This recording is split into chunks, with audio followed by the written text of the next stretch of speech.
ایسی نہ ہو جس میں آنسو نہ آئے. بنابر روایت شب شہادت ہے نا, امام کتنے مظلوم ہیں. میں ایک درخواست کروں گا, کوئی آنکھ ایسی نہ ہو جس میں آنسو نہ آئے. ابھی تابوت نہ لے کے آئیے گا, میں کم از کم بھی 5-10 منٹ سے زیادہ مسائل پڑھوں گا. میری درخواست ہے ذرا ایک مرتبہ تصور کی جگہ جملے پہ کہا, دیکھو واسطہ کیا دیا تھا, پروردگارہ میری مظلومیت کا واسطہ. آپ نے کبھی امام کے لقب پہ غور کیا؟ امام کا لقب کیا ہے؟ امام کا لقب ہے غریب الغرباء. اب وہ خود بتا رہے ہیں, دیکھو میں کتنا مظلوم ہوں, میں غریب ہوں. غریب الغرباء, جو وطن سے دور ہوتا نا اسے غریب کہتے ہیں. مدینے سے سب سے زیادہ دور امام رضا ہے. امیر المؤمنین کے پاس بھی حضرت آدم ہے, حضرت نوح ہیں, انبیاء دفن ہے نا مولا کی بارگاہ میں. امام حسین کے پاس بھی حضرت علی اکبر ہیں, حضرت علی اصغر جناب قاسم. امام موسیٰ کاظم کے پاس امام محمد تقی ہیں, امام علی نقی کے پاس امام حسن عسکری. ہر امام کے پاس کوئی ہے. جنت البقیع میں 4 امام اکٹھے ہیں, لیکن ایک امام ہے جو دور بھی ہیں اور تنہا بھی ہے, اکیلے بھی ہیں. جب ایک مرتبہ ایک شاعر لکھ رہا تھا نا, مرثیہ لکھ رہا تھا, اس نے لکھا کہ ایک نجف اشرف میں امام ہے, ایک کربلا میں ہیں, 4 مدینے میں جنت البقیع میں, ایک کاظمین میں. امام نے کہا میں تیرے اس شعر میں اضافہ کر دوں مرثیے میں. امام نے کہا, اس نے فوراً کہا ہاں مولا فرمائیے. امام نے کہا وَقَبْرٌ بِتُوسٍ یا لہا من مصیبہ, کا ایک قبر توس میں ہے جو بڑے مصائب کے ساتھ ہے. وہ تب تک تنہا رہے گا جب تک مہدی کا ظہور نہیں ہو جاتا. کم مولا یہ میں توس کی کون سی قبر ہے میں جانتا نہیں ہوں. امام نے کہا یہ بھی بنی نہیں ہے, وہاں میرا روضہ ہوگا, وہاں میرا روضہ ہوگا. میں آپ سے روک کے ایک درخواست کروں گا, اگر سب مجھے دیکھ سکیں, میں ایک جملے کو پیش کرنا چاہتا ہوں. تقریباً 20 برس پہلے میں امام کی شہادت پہ ان کے روضے میں گیا زیارت کے لیے. جب میں قم مقدس میں پڑھتا تھا تو میں جب گیا وہاں پہ تو مختلف تابوت لائے جا رہے تھے امام کے حرم میں.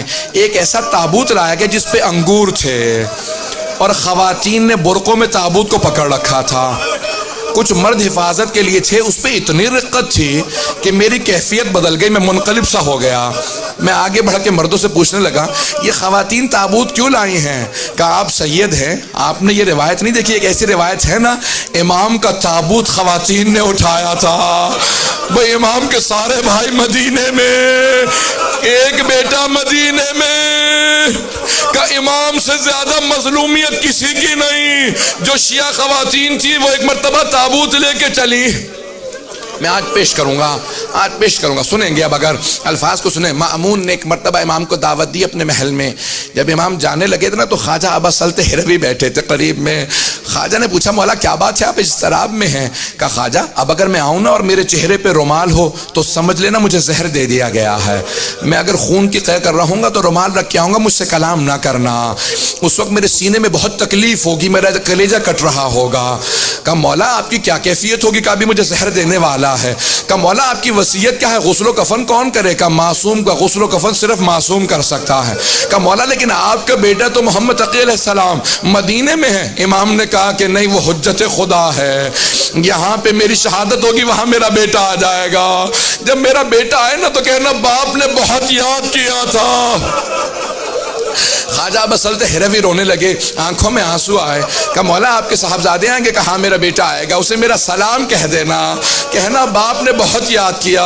میں ایک روک کے آپ کو بات ایک روک کی جملہ کہوں گا. ہر باپ کو حسرت ہوتی ہے جب میرا آخری وقت ہو نا, میرا سر میرے بیٹے کے زانوں پہ ہو, میرا بیٹا مجھے پیار کر رہا ہو, میں دنیا سے جاؤں. اب میں 2 اماموں کی کیفیت پیش کروں. ایک امام حسین ابن علی ہے, جناب سیدہ کا برقع ہے, حسین ابن علی کا سر ہے, شمر کا خنجر ہے, بی بی کے دونوں ہاتھ گردن پہ. اور جب سارے انبیاء کہہ رہے تھے نا یا رسول خدا اب ہم نہیں دیکھ سکتے, اب میں نہیں دیکھ سکتا, تو ایک مرتبہ خود رسول خدا نے کہا یا علی اب آپ جانے اور حسین جانے. ایک روایت میں ہے کہ خود علی مرتضیٰ نے کہا زہرا اب آپ جانے اور حسین جانے. جناب سیدہ نے کہا پروردگارہ تو گواہ رہنا, انبیاء نے رخ موڑ لیا لیکن میں دیکھ رہی تھی جب میرے بیٹے پہ خنجر چلا. اجرکم اللہ, اجرکم اللہ. بس بھئی 2 امام ایسے ہیں جن کی کیفیت بڑی عجیب و غریب ہے.